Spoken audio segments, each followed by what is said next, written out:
Voilà, rien à voir, rien à voir.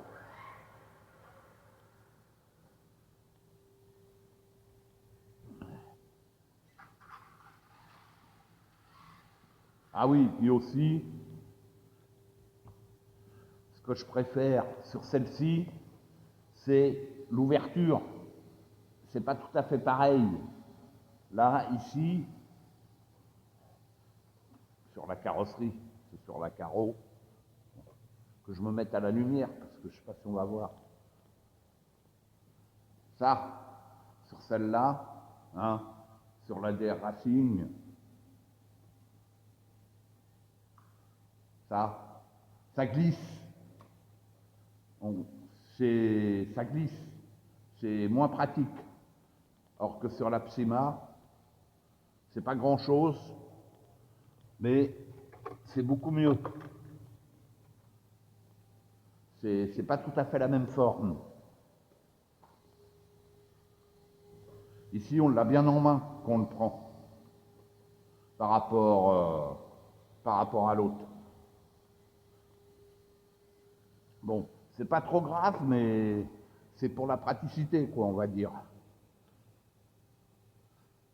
Allez.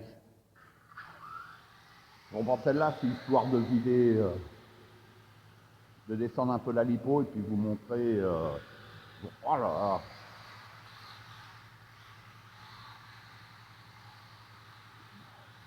Elle tient pas la route, elle tient pas la route, elle tient pas la route.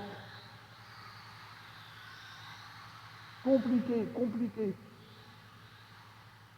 Comme quoi, des fois, les réglages, hein, il suffit de pas grand-chose et vous changez complètement le véhicule.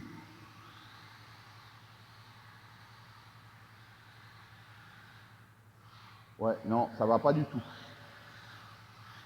Ah, j'aime carrément pas rouler avec. Hein.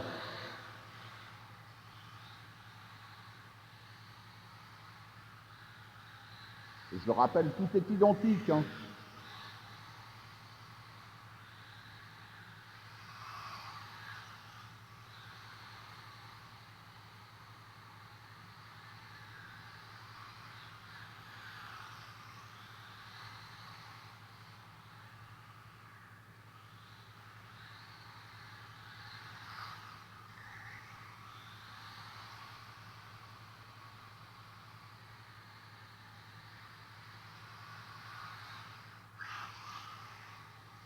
Ouais, un peu de fermeture et ça va tout changer. Allez, je vais la ramener.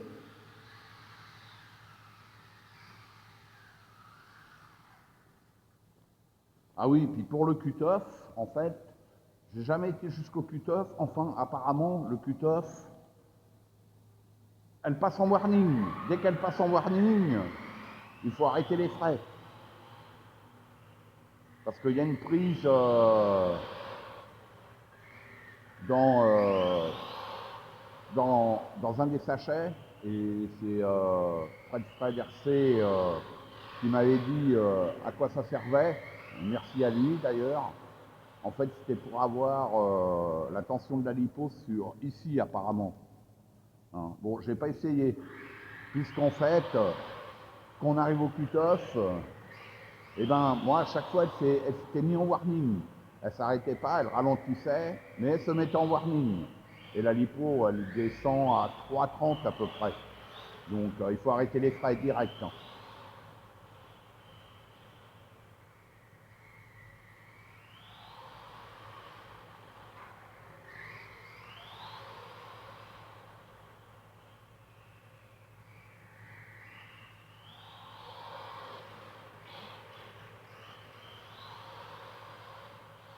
Elle tient carrément mieux la route, celle-là, c'est un truc de fou.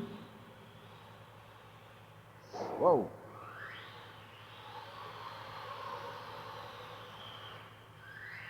Bon, cette carrosserie-là, de toute manière, c'est bon, c'est pas la plus belle couleur Iveco que j'aime. Donc, ça sera plus pour faire le foufou ou quand on est à plusieurs. Comme là, les rétros, ils y sont plus. C'est pas grave, quoi. Et l'autre, je la réserverai pour rouler plus cool, quoi. Enfin, je m'entends plus cool rouler, quoi, mais pour avoir une belle carreau, quoi. Vous la verrez de temps en temps. Et l'autre, le châssis, je pense que ça sera pour pièce parce que je commence à regarder les prix. Carrosserie, roue, et ben c'est pas donné, hein.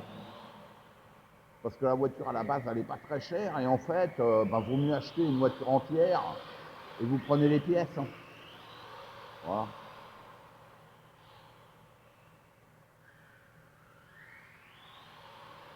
Je vais lui mettre de la fermeture et je referai une sortie avec les deux, mais pas ici.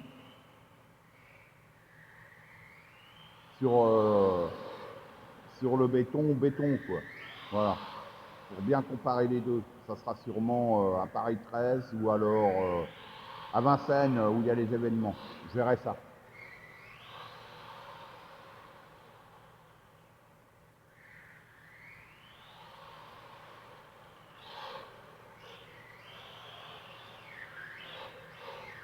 Là, on pourrait drifter.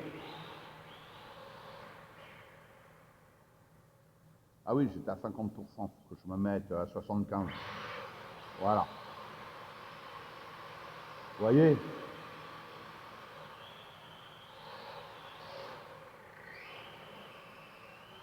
J'ai encore pas roulé sur terre. Là, ça fait un moment que j'ai pas roulé sur terre parce que bon, avec la météo, c'est compliqué.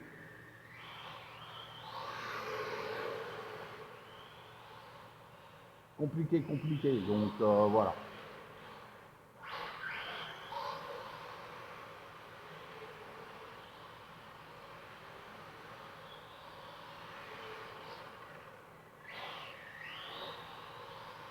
Bon, celle-là, elle doit être à son 13e ou 14e pack. Et les pneus commencent à s'user dessus.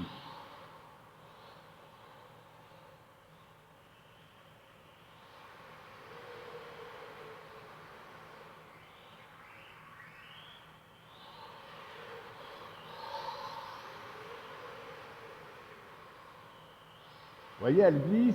Bon, des fois, elle part en tête à queue, hein. Mais elle est beaucoup plus difficile à mettre en défaut que lorsqu'il n'y a pas de fermeture au train.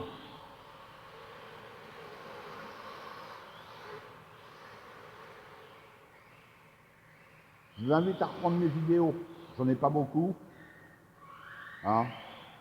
Quand je l'ai eu, sorti de boîte, et au fur et à mesure, mes modifs. Et vous verrez les améliorations que ça apporte de mettre de la fermeture.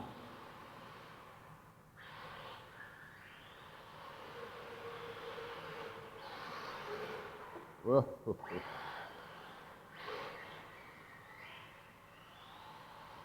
Bon, je vais peut-être pas aller jusqu'au cut-off, hein.